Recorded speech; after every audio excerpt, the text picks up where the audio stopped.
اسی طرح موٹاپا ہے، اگر آپ کو وزن کم کرنا ہے تو یہ ویسٹ میٹیریل، فضلات، یہ گندگی جو اندر سڑ رہی ہے اسے باہر نکالنا ہوگا۔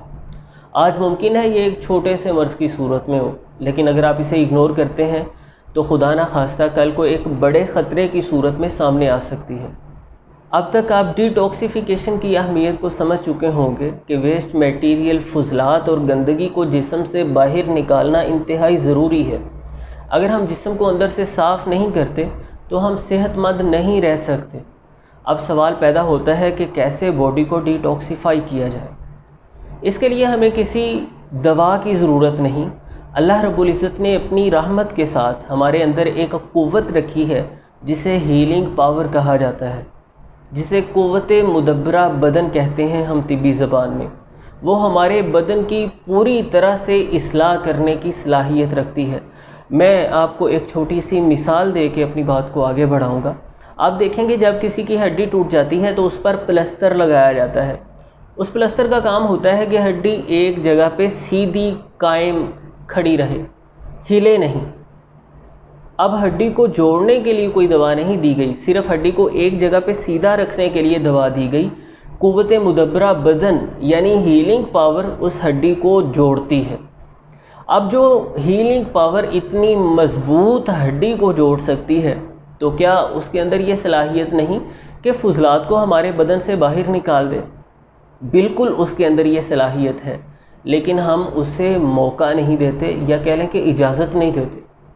آپ اس بات سے حیران ہوں گے، لیکن حقیقت یہی ہے۔ میں ابھی ایکسپلین کرتا ہوں تو انشاءاللہ آپ اس بات کو سمجھ جائیں گے۔ ہماری قوت مدبرہ بدن ایک وقت میں صرف ایک کام کرتی ہے۔ وہ ایک وقت میں یا تو کھانا ہضم کر سکتی ہے یا بدن کی اصلاح کر سکتی ہے۔ ہم اتنا کھانا کھاتے ہیں، صبح کا ناشتہ ابھی ہضم نہیں ہوا، دوپہر کو ہم پھر کھانا کھا لیتے ہیں اور اچھا خاصا پیٹ بھر کے کھانا کھا لیتے ہیں۔ دوپہر کا کھانا ابھی ویسے ہی اندر پڑا ہوا ہے، فضلات بدن سے نکلے نہیں ہیں۔ ہم رات کا کھانا کھا لیتے ہیں اور رات کا کھانا کھانے کے بعد بھی ہم سنیکس لیتے رہتے ہیں، طرح طرح کی چیزوں کے ساتھ خود کو مشغول رکھتے ہیں اور اپنی قوت مدبرہ بدن کو بری طرح سے ڈسٹرب کر دیتے ہیں۔ ہم اسے الجھائے رکھتے ہیں کھانا ہضم کرنے میں، اسے فرصت ہی نہیں ملتی کہ وہ ہمارے بدن کی اصلاح کر سکے۔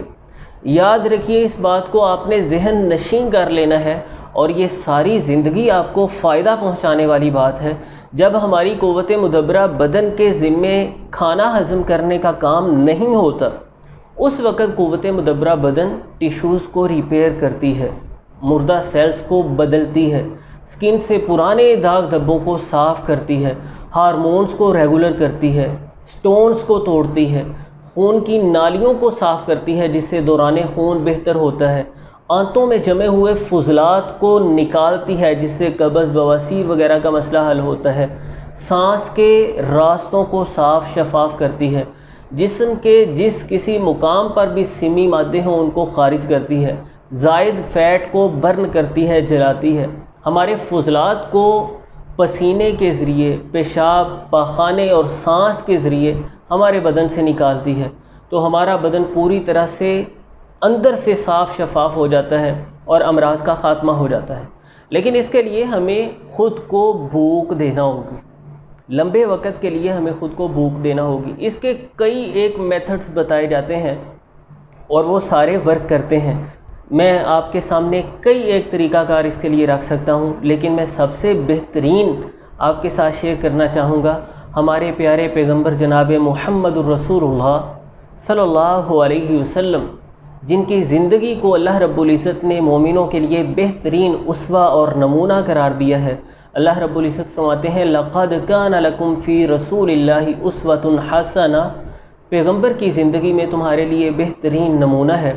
پیارے پیغمبر صلی اللہ علیہ وسلم ہمیشہ سوموار اور جمعرات کا روزہ رکھتے تھے، ایام 20 کا روزہ رکھتے تھے، شعبان کے مہینے میں کثرت سے روزہ رکھتے تھے، اور دیگر ایام میں بھی بعض اوقات اس طرح لگاتار روزے رکھتے تھے کہ امہات المؤمنین بیان فرماتی ہیں ہمیں محسوس ہوتا تھا رسول اللہ صلی اللہ علیہ وسلم اب روزہ چھوڑیں گے نہیں، رکھتے ہی جائیں گے، یہ رمضان کے فرضی روزوں کے علاوہ بات۔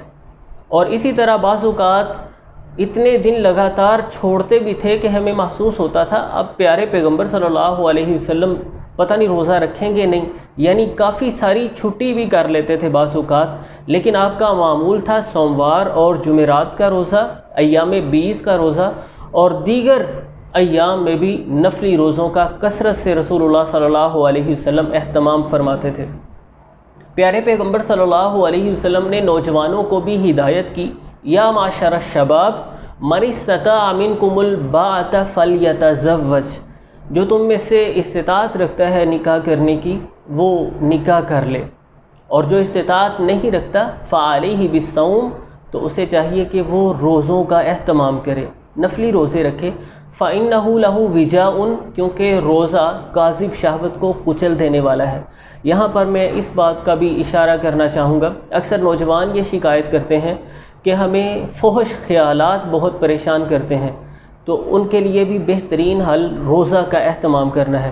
روزہ رکھنے سے جب ہماری ہیلنگ پاور بدن کی اصلاح کرے گی، ویسٹ میٹیریل بدن سے نکلے گا، تو ہمارے خیالات بھی پراگندہ نہیں رہیں گے۔ تو رسول اللہ صلی اللہ علیہ وسلم نے جو ہمیں تعلیم دی، اسلام کی روشنی میں جو بہترین طریقہ کار ہمارے سامنے آتا ہے، ہمیں نفلی روزوں کا اہتمام کرنا ہوگا۔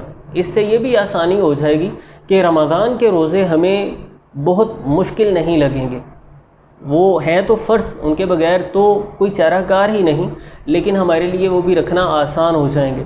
طبیعت تر و تازہ حشاش بشاش ہو جائے گی، توانائی آئے گی ہمارے بدن کے اندر۔ یہ میں آپ کے ساتھ ایک بہتر طریقہ شیئر کر رہا ہوں بھوکا رہنے کا، فاسٹنگ کی صورت میں، بحیثیت مسلم میں اسے سب سے زیادہ پسند کروں گا۔ لیکن اگر آپ کے لیے نفلی روزوں کا اہتمام کرنا مشکل ہے، کیونکہ روزے میں تو ہم پانی بھی نہیں پی سکتے، اور ویسے اگر ہم بھوکے رہیں تو خیر پانی وغیرہ پیا جا سکتا ہے، یا کوئی لائٹ سی چیز سلاد یا ہلکا سا پھل کھایا جا سکتا ہے۔ اگر آپ کے لیے روزہ رکھنا شروع میں دشوار ہے تو آپ ایسا کیجئے، رات کا کھانا 7 یا 8 بجے کھا لیجئے، اس کے بعد آپ نے کوئی چیز نہیں کھانی، اور صبح ناشتہ آپ لیٹ کیجئے۔ اگر آپ نے 7 بجے کھانا کھایا ہے تو صبح کو ناشتہ آپ کر لیجئے 11 بجے۔ اگر آپ 8 بجے رات کا کھانا کھاتے ہیں تو صبح ناشتہ آپ کیجئے 12 بجے، یعنی 16 گھنٹوں کی آپ اپنے بدن کو بھوک دیجئے۔ یہ 16 گھنٹے بھوکا رہنا سننے میں مشکل لگتا ہے، اور انسان سوچتا ہے کہ پھر تو میں روزہ ہی رکھ لوں۔ ویسے یہ تو اچھی بات ہے کہ روزہ ہی رکھا جائے، لیکن یہ روزہ رکھنے سے بہت زیادہ آسان ہے۔ جب آپ 8 بجے کھانا کھا لیں گے رات کا، اس کے بعد رات بھر تو آپ نے سوئے ہی رہنا ہے، تو کوئی خاص بھوک کا احساس نہیں ہوگا۔ صبح کو بھی آپ جب نماز تلاوت سے فری ہو کے دیگر اپنے تھوڑے بہت کام کاج کریں گے تو بڑی تیزی سے وقت گزرتا جائے گا، اور آپ کو پتہ ہوگا کہ ابھی کچھ دیر بعد تو میں کھانا کھا لوں گا۔ اور اگر شروع میں آپ کے لیے مشکل ہو تو آپ 16 گھنٹوں کی بجائے 14 گھنٹوں کی خود کو بھوک دے سکتے ہیں، جس میں رات کو شامل کیا جا سکتا ہے، اور اس طرح آپ کے لیے یہ ٹائم پیریڈ گزارنا آسان ہو جائے گا۔ اس کا نتیجہ یہ نکلے گا کہ ہماری ہیلنگ پاور کو ٹائم مل جائے گا بدن کو اندر سے ہیل کرنے کے لیے، توڑ پھوڑ کی مرمت کے لیے، اور تمام تر فضلات کو بدن سے باہر نکالنے کے لیے۔ یعنی خلاصہ کلام یہ ہے، جو میں نے بات آپ کے سامنے پہلے بھی رکھی ہے، کہ ہماری قوت مدبرہ بدن کے ذمے جب کھانا ہضم کرنے کا کام نہیں ہوگا، اس وقت وہ ہمارے بدن کو ہیل کرے گی، ہمارے بدن کی اندر سے اصلاح کرے گی، تو ہمیں اسے ٹائم دینا ہے۔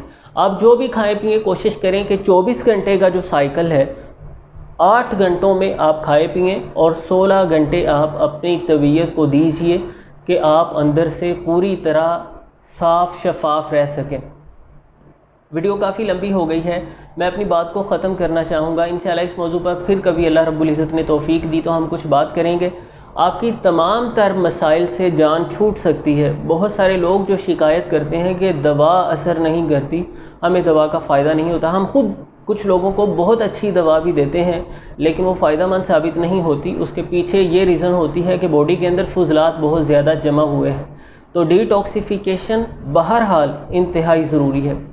ویڈیو ختم کرنے سے پہلے میں آپ سے گزارش کرنا چاہوں گا کہ میرے استاد محترم نے دین سیکھیے کے نام سے یوٹیوب پر چینل بنایا ہے، جس پر قرآن و حدیث کی روشنی میں مختلف مسائل پر گفتگو کی جاتی ہے، تو آپ اس چینل کو ضرور سپورٹ کیجئے۔